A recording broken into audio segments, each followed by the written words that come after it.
श्री गणेशाय नमः। श्रीमते रामानुजाय नमः। श्री गुरुवे नमः।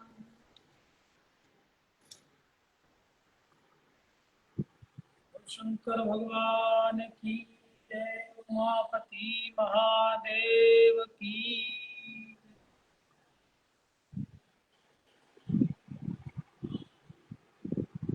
भगवान शिव की बांगमयी प्रतिमूर्ति शिव पुराण की कथा पवित्र श्रावण मास में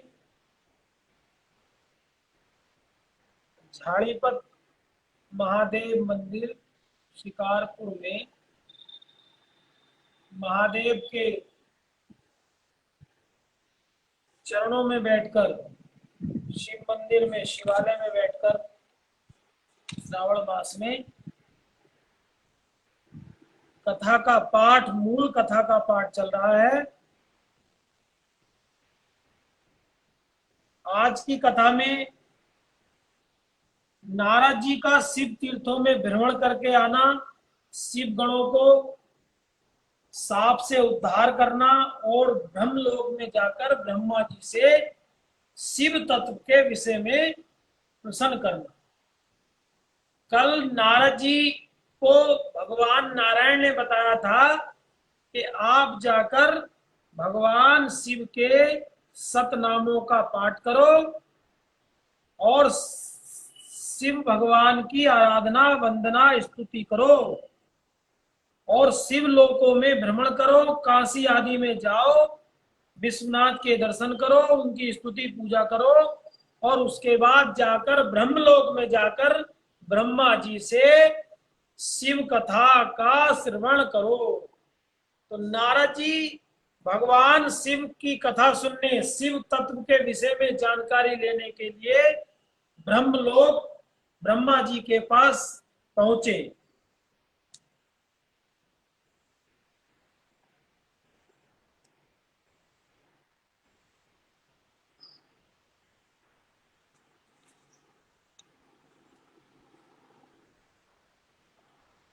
नारद जी ने ब्रह्मा जी से कहा, हे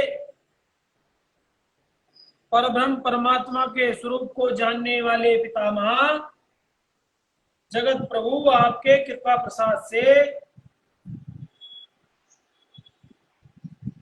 मैंने भगवान विष्णु के कृपा प्रसाद को, महात्म्य को जान लिया, परंतु शिव तत्व का ज्ञान मुझे अभी तक नहीं हुआ है। मैं भगवान शिव की लीला महिमा नहीं जानता, मैं भगवान शंकर की पूजा विधि भी नहीं जानता। अतः हे प्रभु, आप क्रम से इन विषयों तथा भगवान शिव के विविध चरित्रों को, उनके स्वरूप को, उनके तत्व को, प्राकट्य को, उनके शिव विवाह को, भगवान शिव के गृहस्थ धर्म को आप मुझे बतलाइए। हे पितामह, ये सब बातें और भी जो आवश्यक बातें हो आप उनका वर्णन कीजिए। भगवान शिव और माता जगदम्बा शिवा के आविर्भाव एवं विवाह का प्रसंग विशेष रूप से सुनाइए। कार्तिकेय जी के जन्म की कथा सुनाइए। आप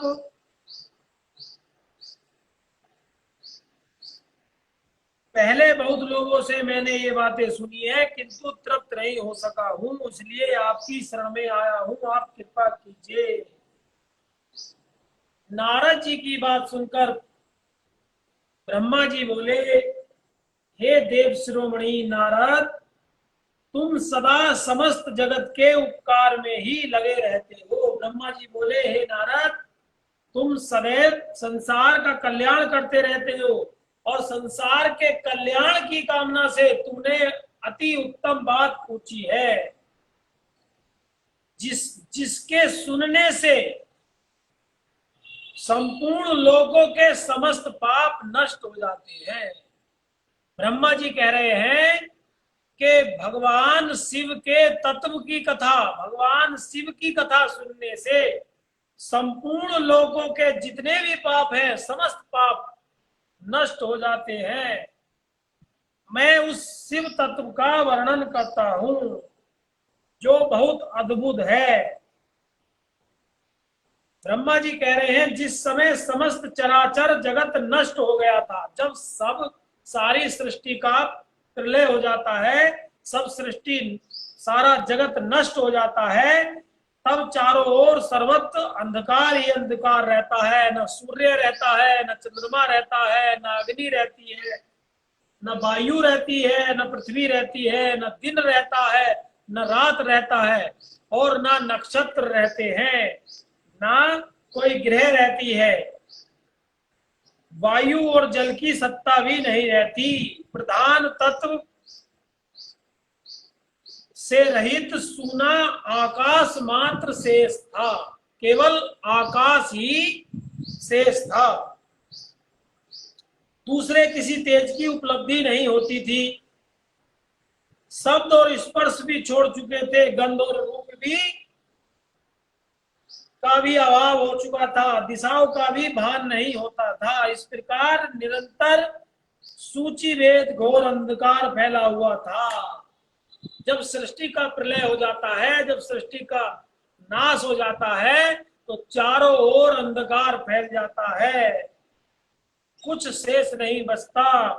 उस समय तत् सत ब्रह्म, इस श्रुति में जो सत सुना जाता है, जो सत सुना जाता है, एकमात्र वही शेष था। केवल वही तत् सत ब्रह्म शेष था। उस एकमात्र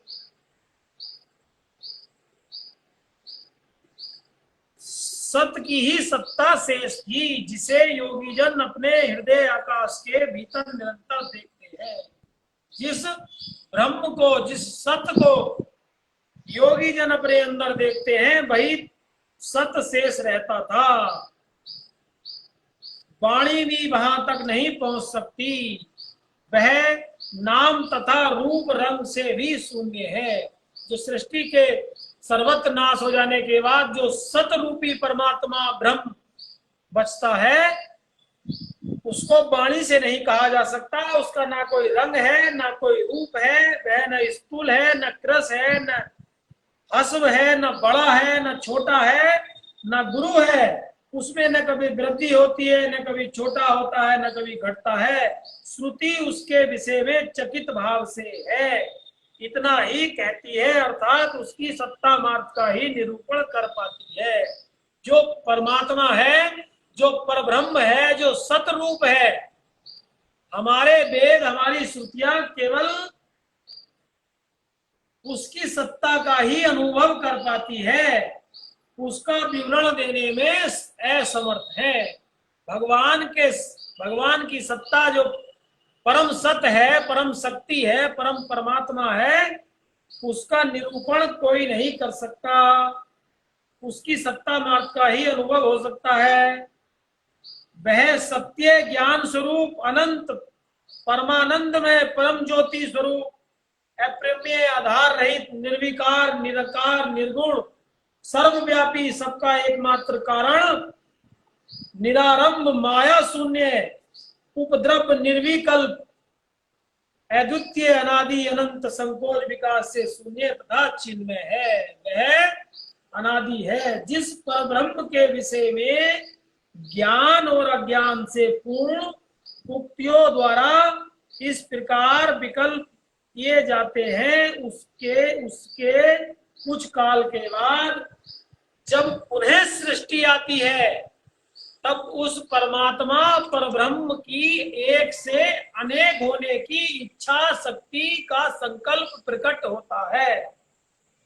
जब वह शक्ति एक से अनेक होने का संकल्प उदय करती है, तब उस निराकार परमात्मा ने अपनी लीला शक्ति से अपने लिए मूर्ति आकार की कल्पना की।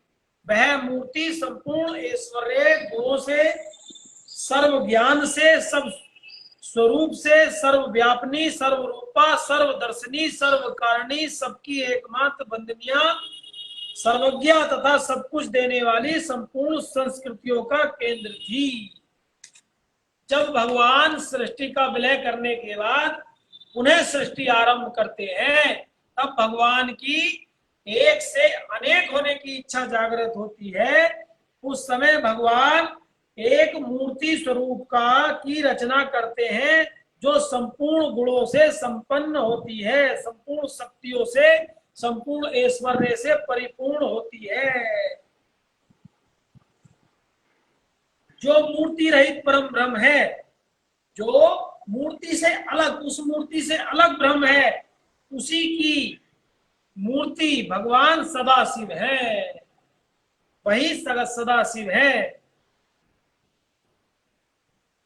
प्राचीन विद्वान उन्हीं को ईश्वर कहते हैं। शिव तत्व का असली जो मतलब है वह ईश्वर है। शिव का मतलब ईश्वर है। उस समय एकाकी रहकर स्वेच्छानुसार विहार करने वाले उन सदाशिव ने अपने विग्रह से स्वयं ही एक स्वरूप भूता शक्ति की सृष्टि की। उन ही सदाशिव ने अपने ही शरीर से एक शक्ति की सृष्टि की, जो उनके अपने श्री अंग से कभी अलग नहीं होने वाली थी। उस पराशक्ति को प्रधान प्रकृति गुणमयी माया बुद्धि तत्व की जननी तथा विकार रहित बताया गया है। भगवान सदाशिव ने अपने ही अंग से विहार करके अपने ही स्वरूप भूता शक्ति की सृष्टि की। वही शक्ति अंबिका कही गई है। उसी को प्रकृति सर्वेश्वरी त्रिदेव जननी नित्या और मूल कारण भी कहते हैं। सदाशिव द्वारा प्रकट गई उस शक्ति के 8 भुजाएं हैं। जो सदाशिव ने शक्ति प्रकट की है, उस शक्ति के कितनी भुजाएं हैं? 8 भुजाएं हैं। उस सुलक्षणा देवी के मुख की शोभा विचित्र है। वह अकेली अपने मुखमंडल में सदा 1000 चंद्रमाओं की कांति धारण करती है। नाना प्रकार के आभूषण से शोभा जनित है। नाना प्रकार की गतियों से, अस्त्र शस्त्रों से विभूषित है। वे जो सदाशिव है, उन्हें परम पुरुष ईश्वर शिव शंभु और महेश्वर कहते हैं। वही जो परम शक्ति है, परम तत्व है, परम ब्रह्म है, उसी को सदाशिव शंभु और महेश्वर कहते हैं। वे अपने मस्तक पर आकाश गंगा को धारण करते हैं। उनके भाल देश में चंद्रमा शोभा पाते हैं। उनके 5 मुख हैं और प्रत्येक मुख में 3-3 नेत्र हैं। उनका चित्त सदा प्रसन्न रहता है। भगवान शिव के मस्तक पर गंगा धारण है और भाल देश में चंद्रमा है। उनके 5 मुख हैं और भगवान शिव के प्रत्येक मुख में 3 नेत्र बताए गए हैं।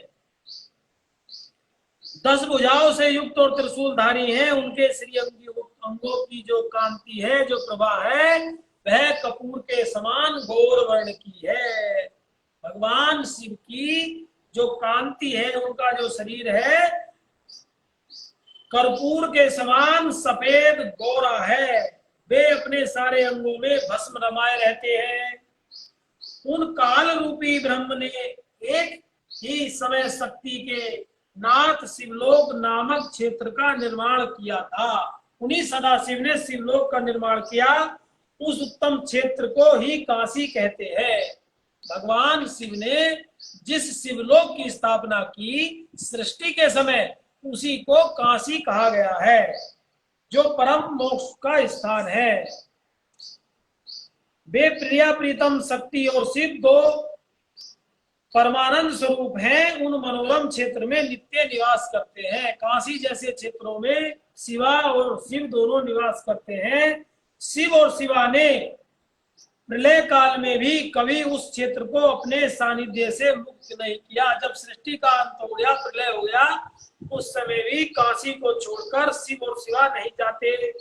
इसलिए विद्वान उसे अभिमुक्त क्षेत्र भी कहते हैं। उस क्षेत्र, वह क्षेत्र आनंद देने वाला है। इसलिए पिनाकधारी शिव ने पहले उसका नाम आनंद वन रखा था। उसके बाद वह अभिमुक्त के नाम से प्रसिद्ध हो गया, वही काशी हो गया।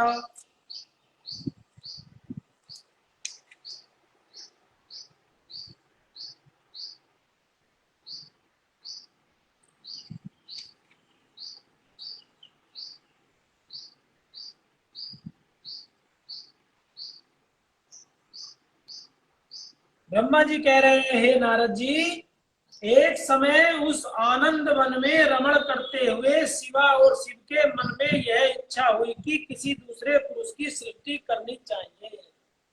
भगवान सदाशिव और उनकी शक्ति पराम्बा जगदम्बा महेश्वरी शिवा दोनों के मन में यह इच्छा जागृत हुई कि हमें किसी दूसरे पुरुष की सृष्टि करनी चाहिए, जिस पर यह सृष्टि संचालन का महान भार रखकर हम दोनों केवल काशी में रहकर इच्छा अनुसार विचरे और निर्वाण धारण करें। वही पुरुष हमारे अनुग्रह से सदा सबकी सृष्टि करे, पालन करे और वही अंत में सबका संहार भी कर दे। यह चित्त एक समुद्र के समान है, इसमें चित्ता की उत्ताल तरंगे उठ उठकर इसे चंचल बनाए रहती है। इसमें सत्व गुण रूपी रत्न, तमोगुण रूपी ग्रह और रजोगुण रूपी मुंडे भरे हुए हैं। विशाल चित्त समुद्र को संकुचित करके हम दोनों उस पुरुष के प्रसाद के आनंद कानन काशी में सुखपूर्वक निवास करेंगे। भगवान शिव और शिवा ने एक पुरुष की स्थापना करने का संकल्प किया। ऐसा निश्चय करके शक्ति सहित सर्वव्यापी परमेश्वर शिव ने अपने वाम भाग से 10वें अंग पर अमृत मल दिया। भगवान शिव ने अपने 10वें अंग पर अमृत मल दिया। फिर वहां से एक पुरुष प्रकट हुआ जो तीनों लोकों में सबसे अधिक सुंदर था। भगवान शिव के अपने शरीर पर अमृत लगाने से एक पुरुष की रचना हुई जो तीनों लोकों में बहुत सुंदर था। वह शांत था, उसमें सत्व गुण की अधिकता थी तथा वह गंभीरता का अथाह सागर था। मुने क्षमा नामक गुण से युक्त उस पुरुष के लिए ढूंढने पर भी कहीं कोई उपमा नहीं मिलती। उसकी कांति इंद्रनील मणि के समान श्याम थी, उसके अंग अंग में दिव्य शोभा छिटक रही थी और नेत्र प्रफुल्ल कमल के समान शोभा पा रहे थे। श्री अंगों पर सोने की कांति थी, दो सुंदर रेशमी पीतांबर शोभा दे रहे थे। किसी से भी पराजित न होने वाला वह वीर पुरुष अपने प्रचंड भुजदंडों से सुशोभित हो रहा था। जो भगवान सदाशिव के अंग से वह दिव्य पुरुष प्रकट हुआ, उसकी दिव्य शोभा थी, प्रचंड वेग था। तदंतर वह पुरुष परमेश्वर शिव को प्रणाम करके बोला, हे स्वामी, मेरा नाम निश्चित कीजिए और मुझे काम बताइए। उस पुरुष की यह बात सुनकर महेश्वर भगवान शंकर हंसते हुए मेघ के समान गंभीर वाणी से बोले, हे पुत्र, व्यापक होने के कारण भगवान शिव ने जब अपने अंग से पुरुष की रचना की तो भगवान शिव ने व्यापक होने के कारण उनका नाम विष्णु रख दिया और कहा कि तुम व्यापक होने के कारण विष्णु नाम से विख्यात होगे। इसके सिवा और भी बहुत से तुम्हारे नाम होंगे जो भक्तों को सुख देने वाले होंगे। तुम सुस्थिर उत्तम तप करो, क्योंकि वही समस्त कार्यों का साधन है। भगवान सदाशिव ने अपने अंग से विष्णु को प्रकट करके कहा कि तुम तपस्या करो। ऐसा कहकर भगवान शिव ने श्वास मार्ग से श्री विष्णु को वेदों का ज्ञान प्रदान कर दिया। उसके बाद अपनी महिमा से कभी च्युत न होने वाले श्री हरि भगवान शिव को प्रणाम करके बड़ी भारी तपस्या में लग गए। शक्ति सहित परमेश्वर शिव भी पार्षद गणों के साथ वहां से अदृश्य हो गए। भगवान विष्णु ने दीर्घ काल तक बड़ी कठोर तपस्या की। तपस्या के परिणाम से युक्त भगवान विष्णु के अंगों से नाना प्रकार की जलधाराएं निकलने लगी। भगवान विष्णु ने लंबे समय तक तपस्या की। उस तपस्या से उनके शरीर से जल की धाराएं निकलने लगी। यह सब भगवान शिव की माया से ही संभव हुआ। उस जल से सारा सूना आकाश व्याप्त हो गया। वह ब्रह्म रूप जल अपने स्पर्श मात्र से सब पापों का नाश करने वाला सिद्ध हुआ। उस समय थके हुए परम पुरुष विष्णु ने स्वयं उस जल में शयन किया। दीर्घ काल तक बड़ी प्रसन्नता से उस जल में शयन करते रहे। नार अर्थात जल में शयन करने के कारण उन्हीं विष्णु का नाम नारायण विख्यात हुआ। जब भगवान विष्णु ने लंबे समय तक घोर तपस्या की, उस तपस्या से उनके शरीर से जल की धाराएं निकलने लगी। उस जल की धारा से पूरा आकाश व्याप्त हो गया और उस जल धारा में, उसी जल में लंबे समय तक भगवान विष्णु ने निवास किया। जल में उस नार में निवास करने के कारण ही उनका नाम नारायण विख्यात हुआ। स्मृति में, श्रुति में नारायण नाम प्रसिद्ध हो गया। उस समय उन परम पुरुष नारायण के सिवा दूसरा कोई प्राकृत वस्तु नहीं थी। उस समय उस जल में भगवान नारायण के सिवा कोई दूसरी प्राकृत वस्तु का दूर दूर तक दर्शन नहीं था। उसके बाद उन परमात्मा नारायण देव से यथा समय सभी तत्व प्रकट हुए। हे नारद जी, मैं उन तत्वों की उत्पत्ति का प्रकार बता रहा हूं, ध्यान से सुनो। प्रकृति से महतत्व प्रकट हुआ, महतत्व से तीनों गुण प्रकट हुए, उन गुणों से भेद से ही त्रिविध अहंकार की उत्पत्ति हुई।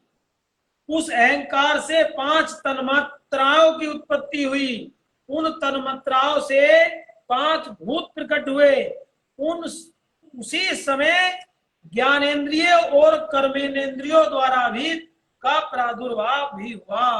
हे मुनि श्रेष्ठ, इस प्रकार तुम्हें तत्वों की संख्या बताई। इनमें से पुरुष को छोड़कर शेष सारे तत्व प्रकृति से प्रकट हुए हैं, इसलिए सबके सब जड़ है। तत्वों की संख्या 24 है। उस समय एकाकार हुए 24 तत्वों को ग्रहण करके वे परम पुरुष नारायण भगवान शिव की इच्छा से ब्रह्म रूप जल में सो गए। अब भगवान शिव की महिमा के बारे में बताते हुए ब्रह्मा जी कहते हैं, हे देव ऋषि नारद, जब नारायण देव ने जल में लंबे समय तक शयन किया, उस समय उनकी नाभि से भगवान शंकर की इच्छा के अनुसार सहसा ही एक कमल प्रकट हो गया। भगवान नारायण की नाभि से कमल प्रकट हो गया, जो बहुत बड़ा था। उसमें असंख्य नाल दंड थे। उसकी कांति कनेर के फूल के समान पीले रंग की थी। उसकी लंबाई ऊंचाई अनंत योजन तक थी। वह कमल करोड़ों सूर्यों के समान प्रकाशित हो रहा था। सुंदर होने के साथ ही संपूर्ण तत्वों से युक्त था और अत्यंत अद्भुत और रमणीय था। तत्पश्चात कल्याणकारी परमेश्वर सदाशिव ने पूर्ववत प्रयत्न करके मुझे अपने दाहिने अंग से उत्पन्न किया। ब्रह्मा जी कह रहे हैं नारद जी से कि भगवान ने विष्णु की उत्पत्ति करने के बाद जब नारायण ने लंबे समय तक जल में स्नान किया, उनकी नाभि से कमल उत्पन्न हुआ और कमल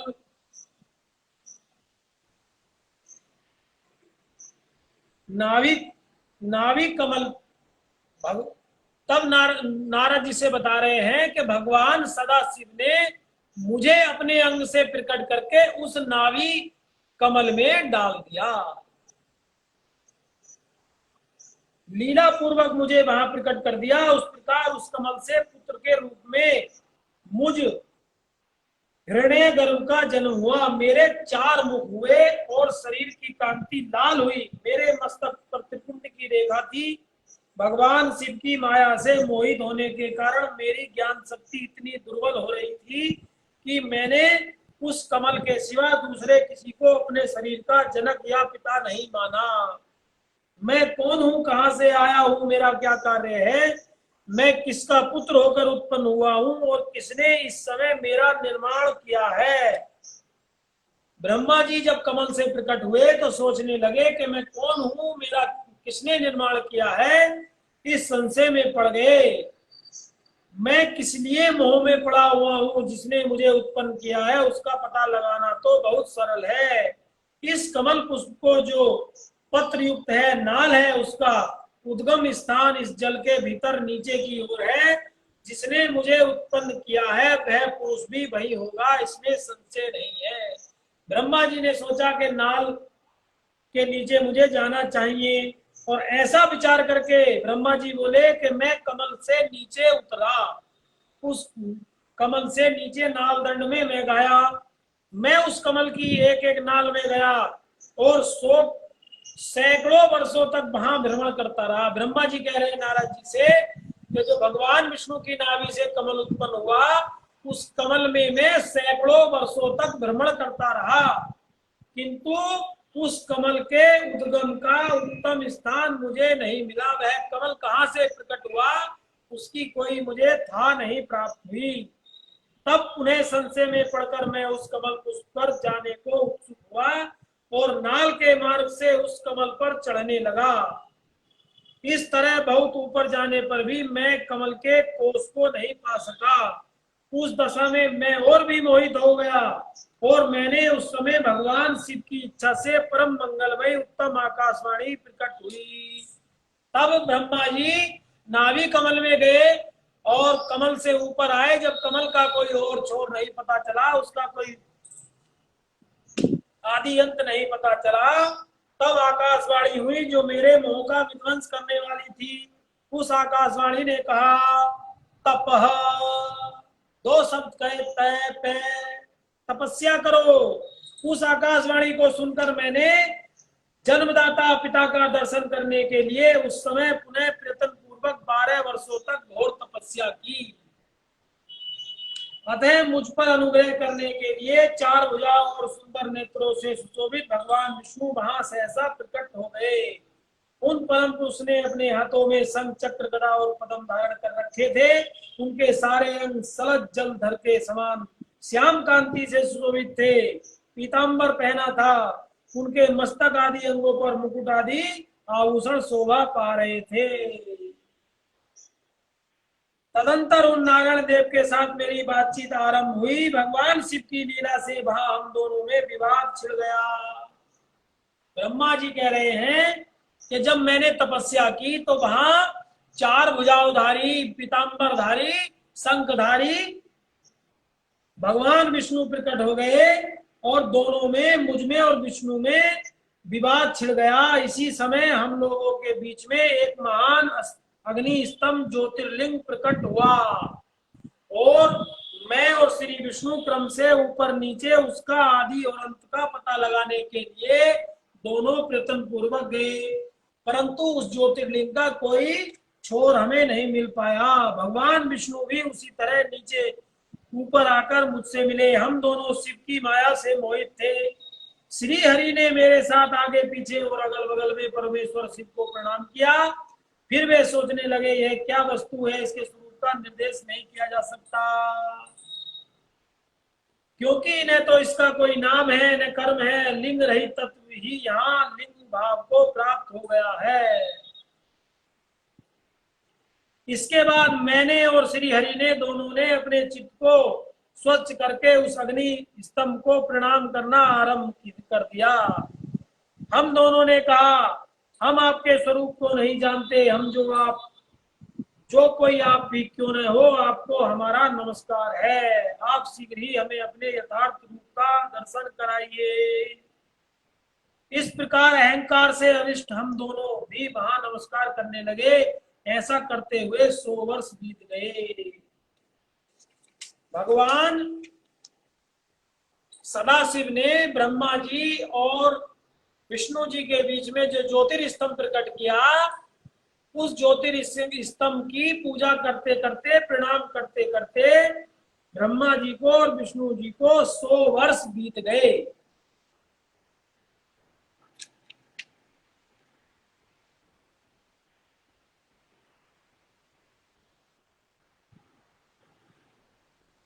तब भगवान दयालु ने दया की। उस समय उन सुरश्रेष्ठ ने ओम ऐसा शब्द रूप नाद प्रकट किया। उस ज्योतिर्लिंग से ओम शब्द का उच्चारण सुनने को मिला। वह नाद विलुप्त स्वर से अभिव्यक्त हुआ। जोर से प्रकट होने वाले उस शब्द के विषय में यह क्या है, ऐसा सोचते हुए समस्त देवताओं के आराध्य भगवान विष्णु मेरे साथ संतुष्ट चित्त से खड़े रहे। वे सर्वदा बैर भाव से रहित थे। उन्होंने लिंग के दक्षिण भाग में सनातन आदिवर्ण आकार का दर्शन किया।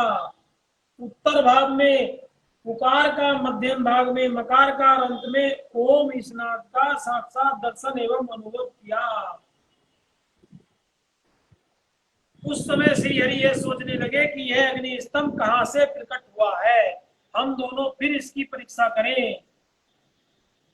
मैं इस अनुपम अनल स्तंभ के नीचे जाऊंगा, ऐसा विचार करते हुए श्री हरि ने वेद और समझ दोनों के आवेश से युक्त विश्वात्मा शिव का चिंतन किया। तब वहां एक ऋषि प्रकट हुए जो ऋषि समूह के परम सार रूप माने गए हैं। उन्हीं ऋषि के द्वारा परमेश्वर श्री विष्णु ने जाना कि इस शब्द में ब्रह्म में शरीर वाले परम लिंग के रूप में साक्षात परम ब्रह्म स्वरूप महादेव ही यहाँ प्रकट हुए हैं। वे चिंता रहित रुद्र हैं, जहां जाकर मन सहित वाणी उसे प्राप्त किए बिना ही लौट आती है। उस पर ब्रह्म परमात्मा शिव का वाचक प्रणव ही है। वह परम कारण रित सत्य आनंद एवं अमृत स्वरूप परम परमात्मा एकाक्षर का वाच्य है। प्रणव के एक अक्षर आकार से जगत के बीजभूत अंडज जन्मा भगवान ब्रह्म का बोध होता है। उसके दूसरे एक अक्षर उकार से परम कारण स्वरूप श्री हरि का बोध होता है और तीसरे एक अक्षर मकार से भगवान नील लोहित शिव का ज्ञान होता है।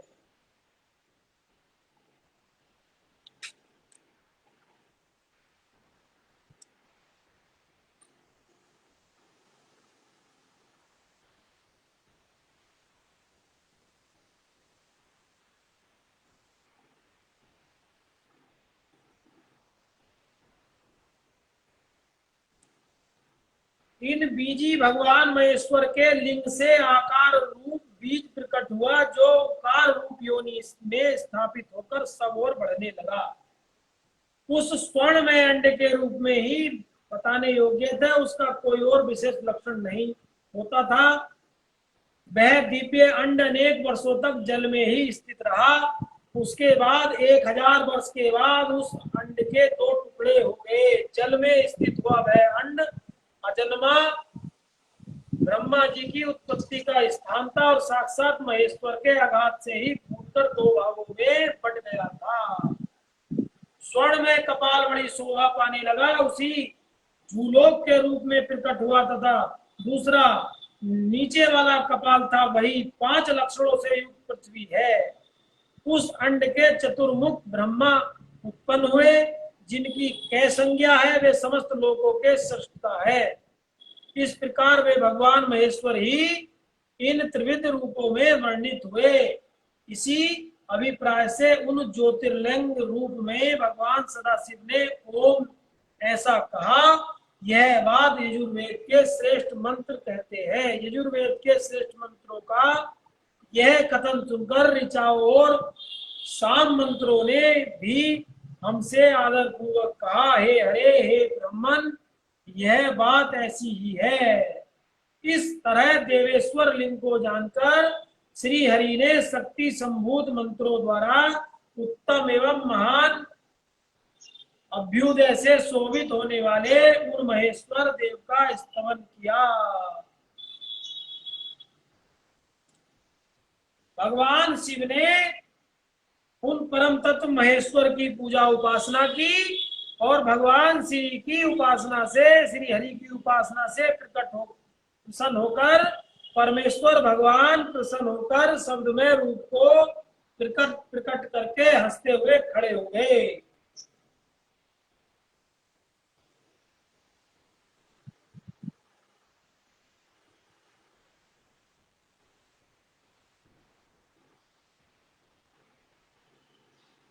भगवान विष्णु के द्वारा की गई अपनी स्तुति सुनकर करुणानिधि महेश्वर बड़े प्रसन्न हुए और उमा देवी के साथ सहसा वहां प्रकट हो गए।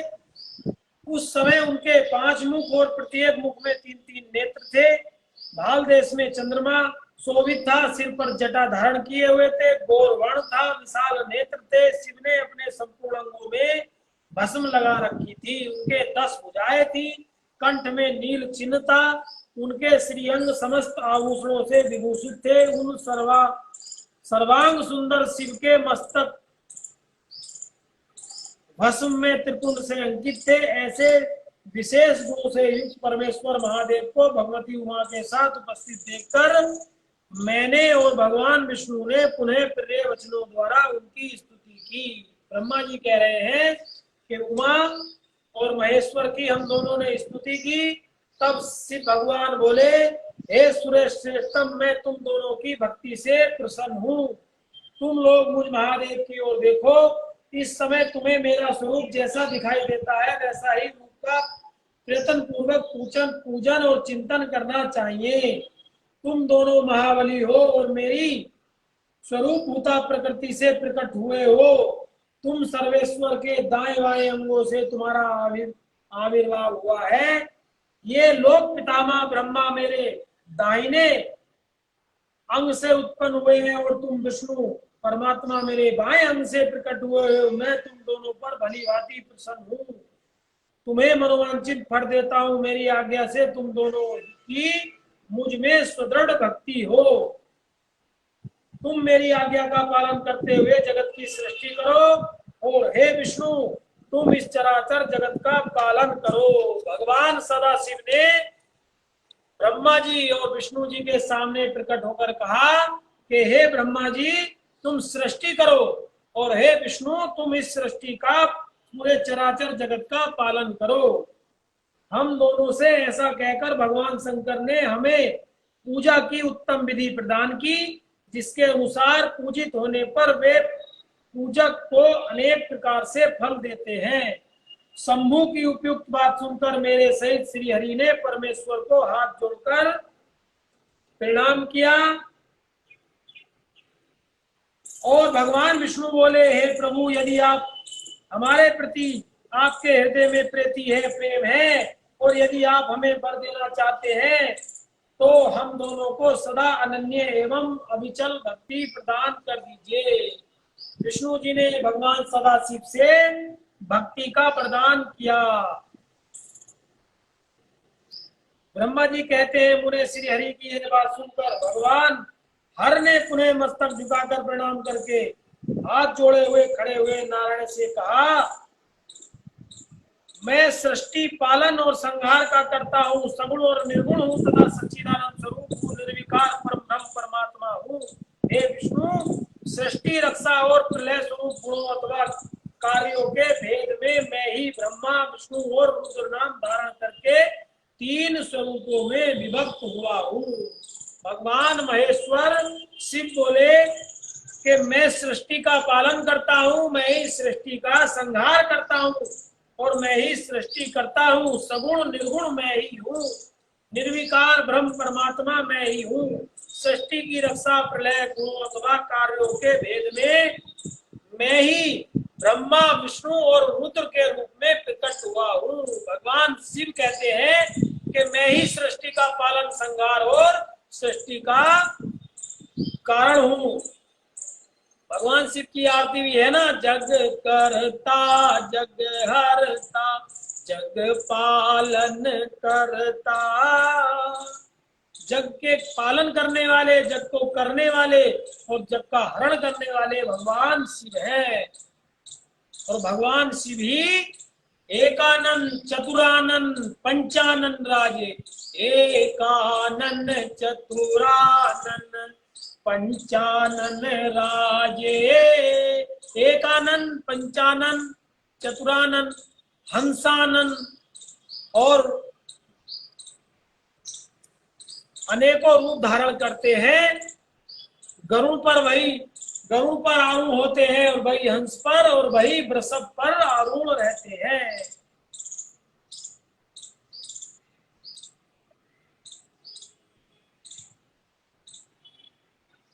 हे विष्णु तुमने और ब्रह्मा जी ने मेरे अवतार के निमित्त जो स्तुति की है, तुम्हारी उस प्रार्थना को मैं सच्ची करूंगा और मैं ही परम उत्कृष्ट रूप के रूप में रुद्र के रूप में प्रकट होऊंगा। मेरे अंश से प्रकट हुई रुद्र की सामर्थ्य मुझसे कम नहीं होगी।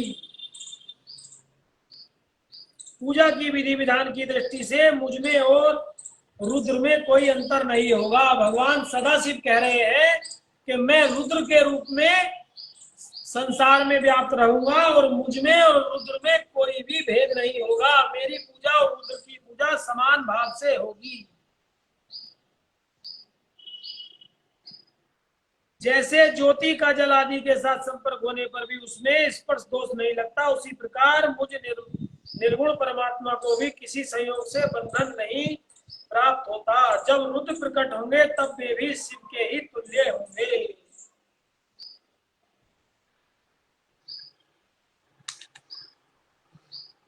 इस प्रकार सदाशिव ने श्री हरि को सृष्टि की रक्षा और ब्रह्मा जी को सृष्टि करने का भार दिया, और ऐसा भार देकर, जिम्मेदारी देकर भगवान सदाशिव अंतर ध्यान हो गए।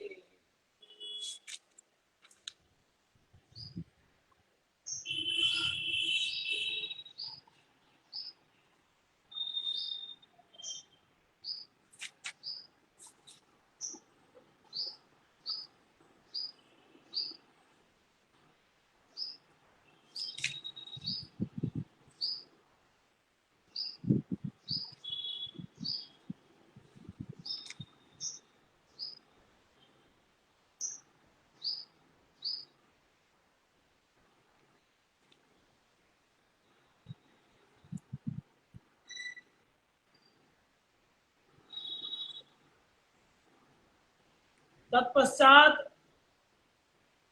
सूत जी से ऋषि बोले, हे सूत जी, आपको नमस्कार है।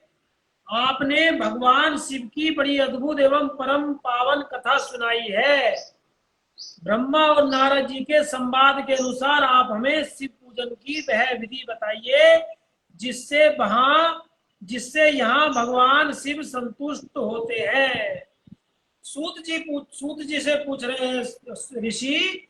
जब सूत जी ने ब्रह्मा जी और नारद जी का प्रसंग ये सब सुनाया कि सदाशिव परमात्मा ही शक्ति के रूप में चराचर में व्याप्त है, उन्हीं के शरीर से विष्णु जी की उत्पत्ति हुई है और भगवान शिव के शरीर से ही ब्रह्मा जी की उत्पत्ति हुई है, और उन्होंने ही ब्रह्मा जी को सृष्टि करने का और विष्णु जी को सृष्टि का पालन रक्षा करने की जिम्मेदारी देकर अपना पूजन का विधान बताया। तो सूत जी से पूछ रहे हैं ऋषि कि हे सूत जी, अब हमें नारद जी और ब्रह्मा जी के संवाद के अंतर्गत जो ब्रह्मा जी ने नारद जी को भगवान शिव की पूजा की विधि बताई है, वही उत्तम विधि हमें बताइए। सूत जी कहते हैं कि हे ऋषियों, आपने बहुत उत्तम बात पूछी है। यही बात पूर्व काल में व्यास जी से सनत कुमार ने भी पूछी थी। व्यास जी ने शिव पूजन आदि का जो भी विषय बताया था लोकहित की कामना से, मुझे पता है इसी विषय को भगवान श्री कृष्ण ने महात्मा उपमन्यु से भी सुना था। ये जो भगवान शिव के पूजन की कथा है, सूत जी पूछ रहे हैं कौन? सोनकादि 88,000 ऋषि। नारद जी पूछ रहे हैं ब्रह्मा जी से, और व्यास जी से पूछ रहे हैं सनत कुमार।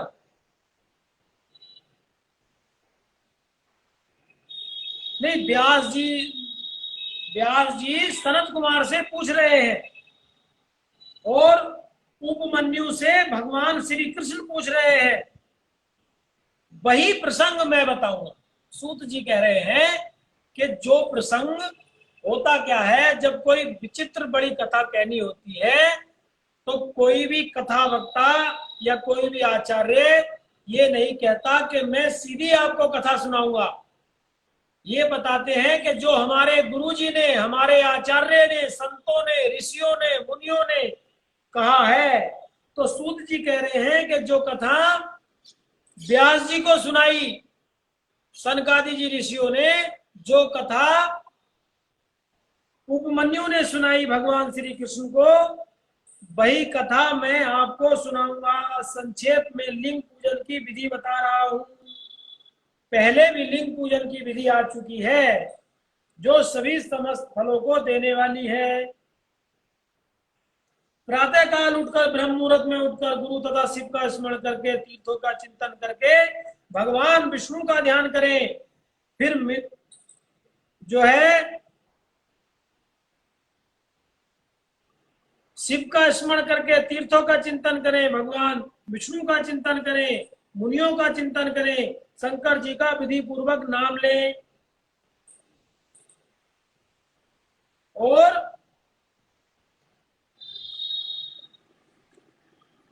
नित्य क्रिया करने के बाद पूर्णतः शुद्ध होने के बाद पूजा गृह में प्रवेश करें।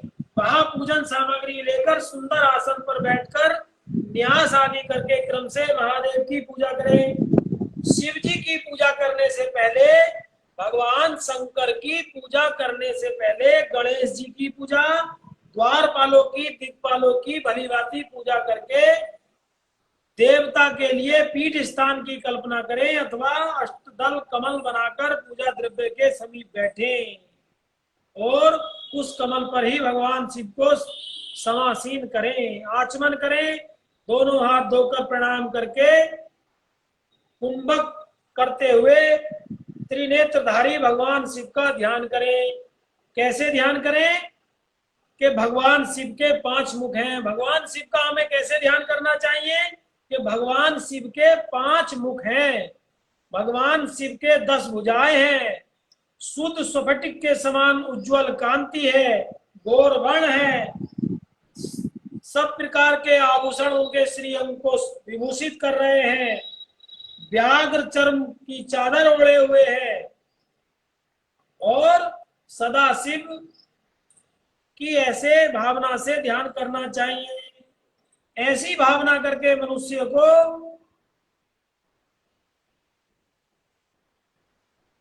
पूजन करने से समस्त उसके पाप भस्म हो जाते हैं।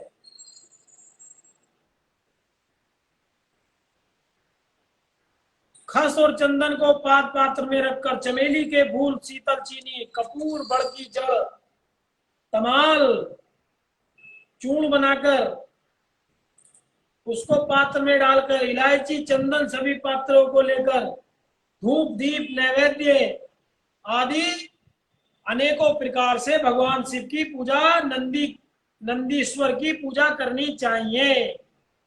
लिंग शुद्धि करके मनुष्य प्रसन्नता पूर्वक मंत्र समूह के साथ प्रणव ओम मंत्र से और प्रणव तथा अंत में नमः शब्द जोड़कर उनके द्वारा इष्ट देव के लिए यथोचित आसन की कल्पना करके और भगवान शिव की पूजा करनी चाहिए। इस प्रकार अनेकों प्रकार से कपूर, चमेली, चंपा, गुलाब, सफेद कनेर, बेला, कमल, उत्पल आदि भांति भांति के पुष्प, चंदन आदि चढ़ाकर भगवान शिव की पूजा करनी चाहिए।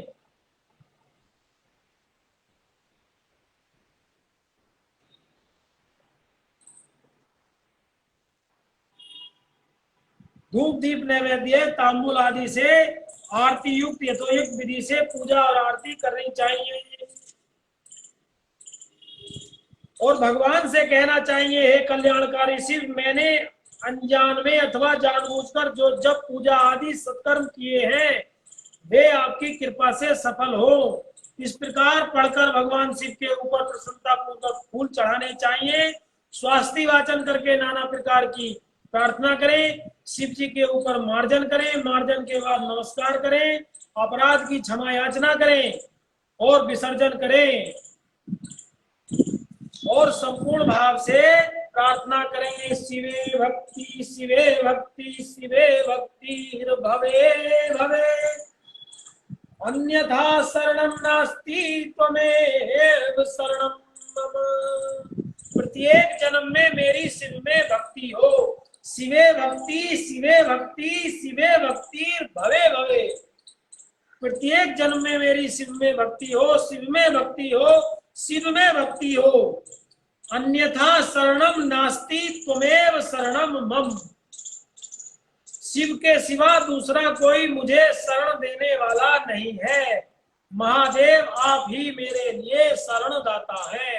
हे महादेव, मैं आपकी शरण में हूं, ऐसी भगवान से प्रार्थना करनी चाहिए। इस प्रकार सूत जी ने भगवान शिव के पूजन की विधि बताई।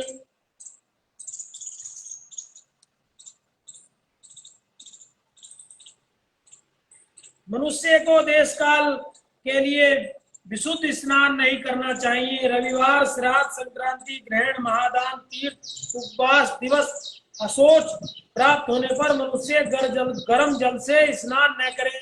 शिव भक्त मुख्य तीर्थ आदि में प्रवाह के सम्मुख होकर स्नान करे। जो नहाने से पहले तेल लगाना चाहे उसे विहित एवं निषिद्ध दिनों का विचार करके ही तेलाभ्यंग करना चाहिए। जो प्रतिदिन नियम पूर्वक तेल लगाता हो उसके लिए किसी भी दिन दूषित नहीं है।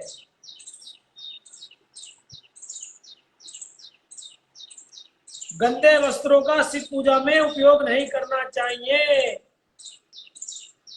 जिस वस्त्र को दूसरे ने धारण कर रखा हो, जो वस्त्र किसी दूसरे ने धारण कर लिया हो, उसको पहनकर भगवान शिव की पूजा नहीं करना चाहिए।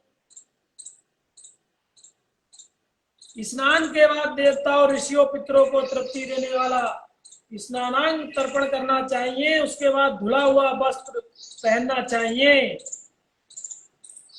और त्रिपुंड लगाकर और रुद्राक्ष धारण करके नित्य कर्म करना चाहिए। शिव की आराधना करनी चाहिए। तत्पश्चात 3 बार मंत्रो उच्चारण करके फिर शिव की पूजा के लिए अन्न और जल लाकर रख देना चाहिए। गंध, जल और अक्षत से युक्त अर्घ्य पात्र लेकर उसे दाहिने भाग में रखकर उससे उपचार की सिद्धि होती है। गुरु का स्मरण करके उनकी आज्ञा लेकर विधिवत संकल्प करके अपनी कामना को अलग न रखते हुए परा भक्ति से सह परिवार भगवान शिव का पूजन करना चाहिए।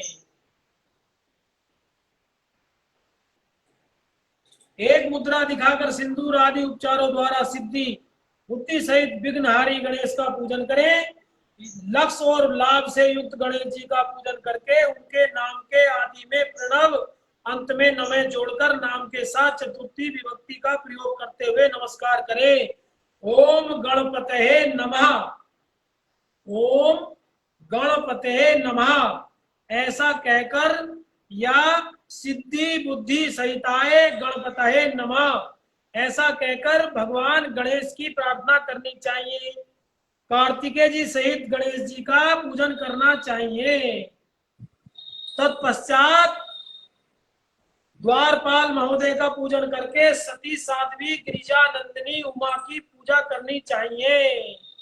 भगवान शिव से पहले गणेश जी की पूजा करें, कार्तिकेय जी की पूजा करें, शिव जी की पूजा करें और शिव जी की पूजा करने के बाद माता पार्वती गिरिराज नंदिनी उमा की पूजा करनी चाहिए। चंदन से, कुमकुम से, धूप से, दीप से, नाना प्रकार के नैवेद्यों से माता जगदम्बा अम्बा की पूजन करके साधक को नमस्कार प्रणाम करके करना चाहिए।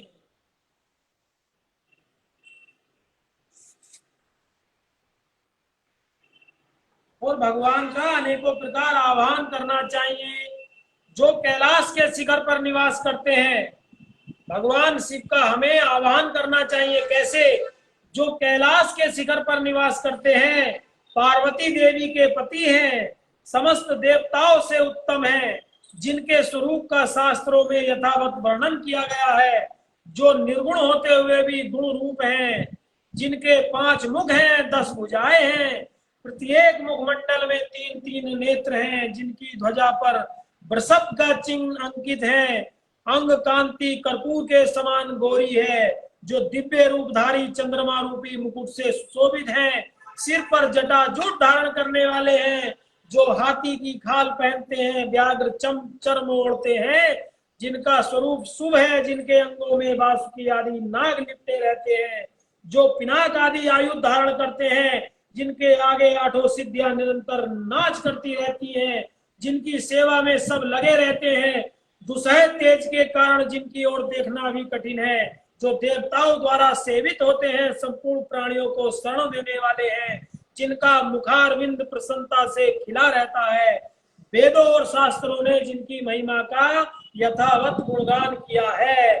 ब्रह्मा और विष्णु भी जिनकी सदा स्तुति करते हैं तथा जो परम आनंद स्वरूप है, परम भक्तवत्सल शंभु शिव का मैं आवाहन करता हूँ। ऐसी भगवान शिव से प्रार्थना करनी चाहिए।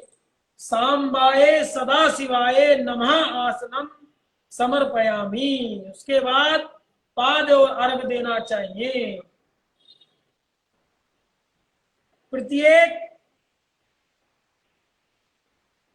फिर आचमनार्थ जल दें और वस्त्र समर्पित करें। नाना प्रकार के मंत्रों द्वारा शिव जी को तिल, जौ, गेहूं, मूंग और उड़द अर्पित करें। फिर 5 मुख वाले परमात्मा शिव को पुष्प चढ़ाएं।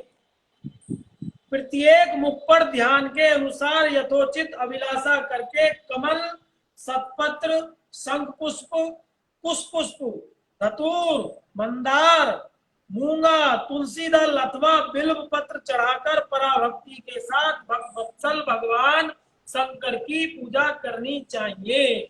भगवान शिव के 5 मुख हैं। हमें भगवान शिव के 5 मुख का ध्यान करके और उनको पुष्प चढ़ाने चाहिए। प्रत्येक मुख पर ध्यान करके प्रत्येक मुख पर 5 पुष्प चढ़ाने चाहिए। बिल्व पत्र चढ़ाने चाहिए, सुगंधित चूर्ण चढ़ाना चाहिए, इत्र चढ़ाना चाहिए और गूगल, अगरू आदि की धूप निवेदित करनी चाहिए। भगवान शिव की घी से भरा हुआ दीपक समर्पित करना चाहिए और भगवान शिव को अर्घ दें और भक्ति भाव से वस्त्र द्वारा उनके मुख का मार्जन करें और अर्घ अर्पण करें। रूपम देहि यशो देहि भोगम देहि च शंकर, भुक्ति मुक्ति फलम देहि घृत्वार्घ नमस्तुते। प्रभु शंकर आपको नमस्कार है, आप इस अर्घ को स्वीकार करो। मुझे रूप दो, मुझे यश दो, भोग दो, भोग और मोक्ष फल प्रदान कीजिए। भगवान शिव को अनेकों प्रकार के तांबूल फल नैवेद्य का भोग लगाना चाहिए। फिर 5 बत्ती की आरती बनाकर, शिव पुराण की कथा में लिखा है, सूत जी कह रहे हैं 5 बत्ती का दीपक बनाकर, कितनी बत्ती होनी चाहिए? 5 बत्ती की आरती बनाकर भगवान को दिखाएं।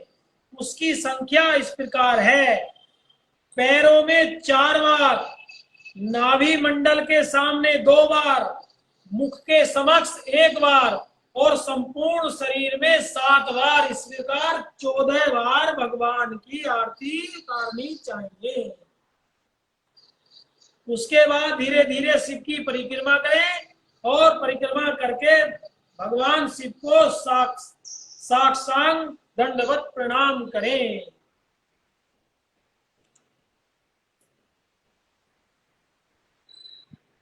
शिव पूजन की सारी विधि ऋषियों को बता दी और सूत जी ने कहा, ऋषियों अब आप क्या सुनना चाहते हो?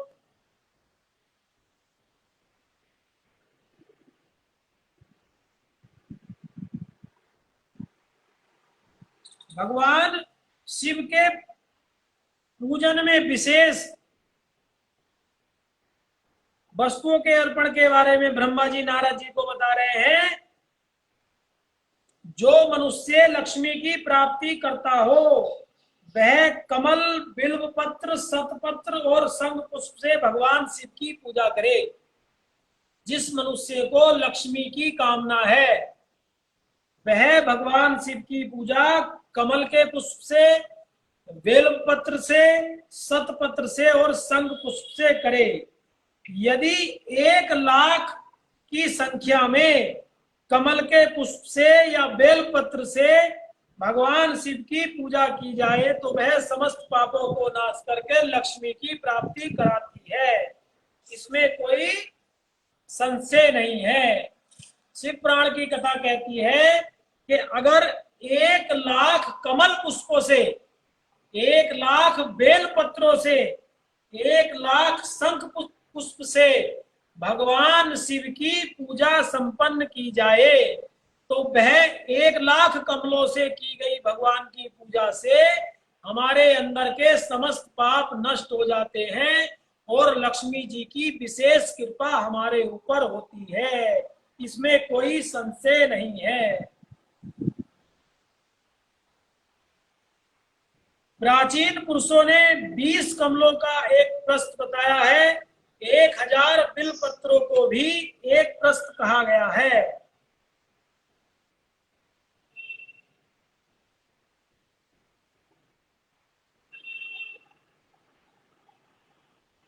इस प्रकार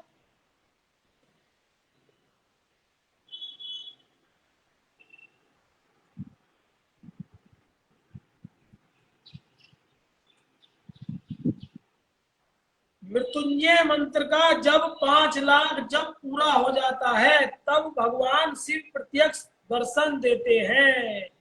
जो भगवान का मृत्युंजय मंत्र है, उस मृत्युंजय मंत्र का 5 लाख जब जब पूरा हो जाता है तो भगवान शिव प्रत्यक्ष दर्शन दे देते हैं।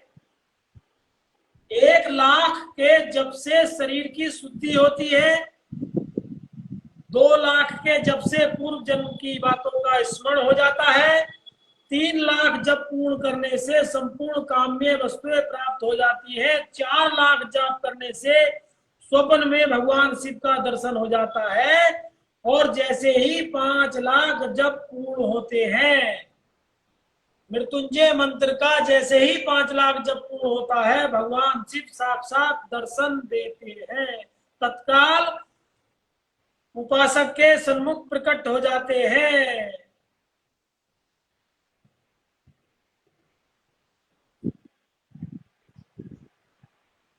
इसी मंत्र का 10 लाख जाप हो जाए तो संपूर्ण फल की सिद्धि हो। जो मोक्ष की अभिलाषा रखता है वह 1 लाख मंत्रों द्वारा शिव का पूजन करे।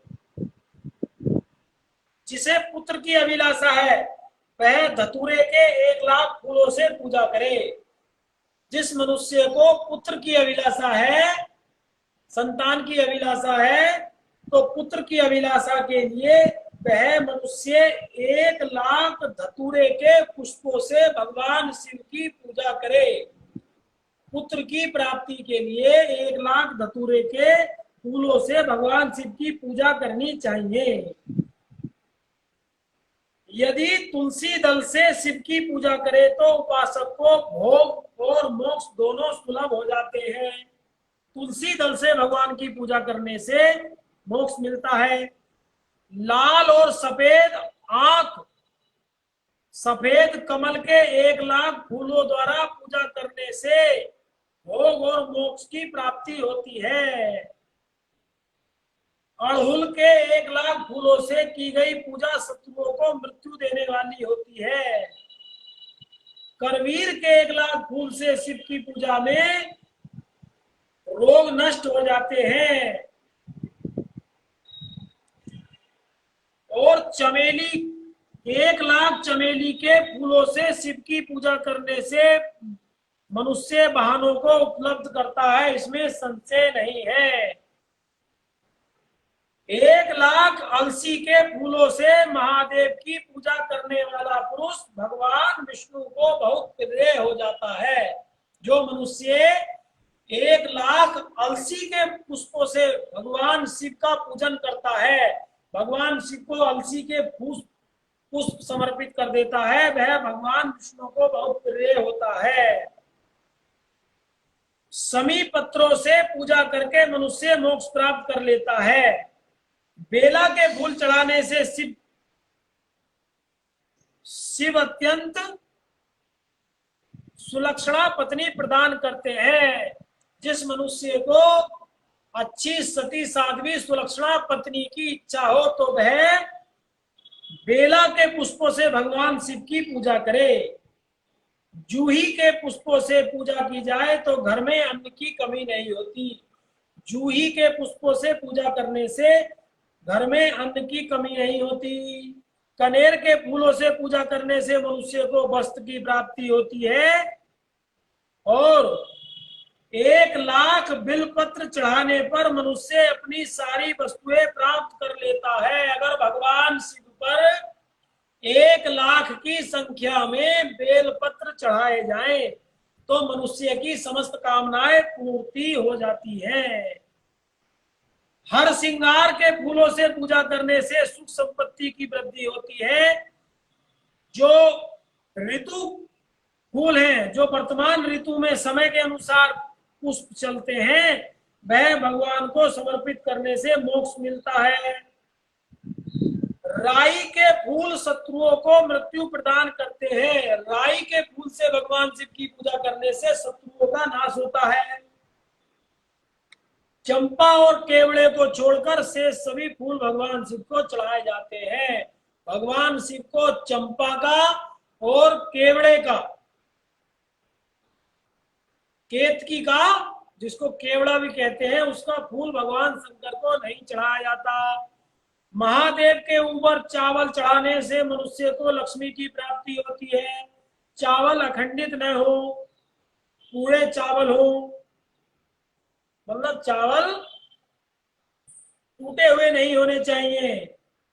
भगवान शिव के ऊपर सुंदर वस्त्र चढ़ाने और उस पर चावल रखकर समर्पित करने से उत्तम फल की प्राप्ति होती है। श्रीफल चढ़ाकर धूप आदि निवेदित करे तो पूरा फल प्राप्त होता है। भगवान शिव के मंदिर में, शिवालय में, शिव के आसपास 12 ब्राह्मणों को बैठाकर भोजन कराए तो संपूर्ण मनोकामनाएं पूर्ण होती है। तिल द्वारा भगवान की 1,00,000 आहुतियां दी जाएं तो 1,00,000 तिलों से शिव की पूजा की जाए तो बड़े बड़े पातकों का नाश हो जाता है। 1,00,000 तिल के दानों से भगवान की पूजा करने से समस्त पाप नष्ट हो जाते हैं। जौ के द्वारा शिव की पूजा स्वर्ग की प्राप्ति कराती है। गेहूं से बने हुए पकवान से शंकर की पूजा उत्तम मानी गई है।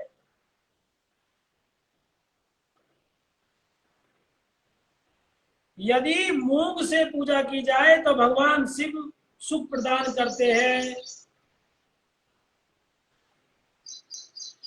अरहर के पत्तों से श्रृंगार करके भगवान शिव की पूजा करनी चाहिए। अरहर के पत्तों से जो भगवान की पूजा करता है तो वह भगवान शिव को प्रसन्न करता है। इस प्रकार नाना प्रकार से भगवान शिव की पूजा का विधान बताया।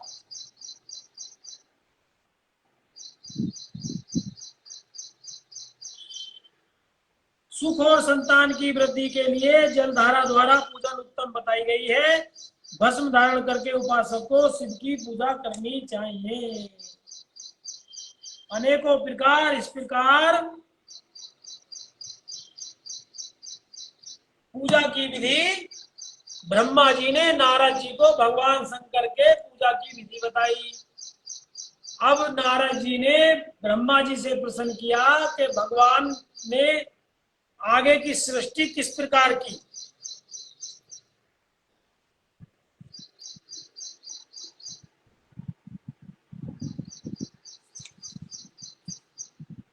अगली कथा में सृष्टि का विस्तार, हमारी सृष्टि कैसे आगे को बढ़ी। भगवान सदाशिव ने अपने एक अंग से ब्रह्मा जी को प्रकट किया और बाएं अंग से विष्णु जी को प्रकट किया। ब्रह्मा जी को सृष्टि करने का आदेश दिया, विष्णु जी को सृष्टि पालन का आदेश दिया और दोनों को आदेश दिया और खुद रुद्र के रूप में प्रकट होकर सृष्टि का संहार करने आए। अब यह सृष्टि आगे को कैसे बढ़ी, मनुष्य की उत्पत्ति कैसे हुई, कैसे ब्रह्मा जी ने सृष्टि की, कैसे मनुष्य की सृष्टि हुई, सर्वप्रथम किस मनुष्य की सृष्टि हुई, उसके द्वारा आगे को सृष्टि मैथुन क्रिया द्वारा सृष्टि कैसे चली, हम मनुष्यों का कैसे उत्पादन हुआ, कैसे हमारा जन्म हुआ, इसकी कथा नारद जी को ब्रह्मा जी और सूत जी ऋषियों को अगले अध्याय में बताएंगे। हम सब प्रेम पूर्वक कल इस प्रसंग को सुनेंगे कि सृष्टि, मनुष्य की सृष्टि आगे को कैसे बढ़ी और अनेकों भगवान शिव की लीलाएं, भगवान शिव ने कैसे लीला की, भगवान शिव ने कैसे विवाह किया, कैसे भगवान ने गणेश जी को उत्पन्न किया, कैसे कार्तिकेय जी का जन्म हुआ, भगवान शिव का कैसे विवाह हुआ, भगवान शिव ने कैसे विवाह की लीला की, और भगवान शिव ने कैसे अनेकों राक्षसों का संहार किया। ये सब शिव पुराण की कथा में लीलाएं आगे विस्तार पूर्वक मुख्य रूप से नारद जी को ब्रह्मा जी सुना रहे हैं, और सूत जी को सुना रहे हैं, सूत जी सुना रहे हैं ऋषियों को, और नंदिकेश्वर सनत कुमार को ये कथा मंदराचल पर्वत पर सुना रहे हैं। श्री शिव पुराण की कथा सुनने से हमारे समस्त पाप नष्ट हो जाते हैं। हमें ध्यान पूर्वक एक क्षण के लिए भी अगर कोई भगवान शिव की कथा सुन ले, भगवान शिव की कथा में, भगवान शिव की लीला में मन लगा ले, एक क्षण में भी उसके सारे पाप नष्ट हो जाते हैं। भगवान शिव की कथा कल्याणकारी है और अंत में शिवलोक को देने वाली है। बोलो शंकर भगवान की जय, उमापति महादेव की जय, हर हर महादेव शंभो।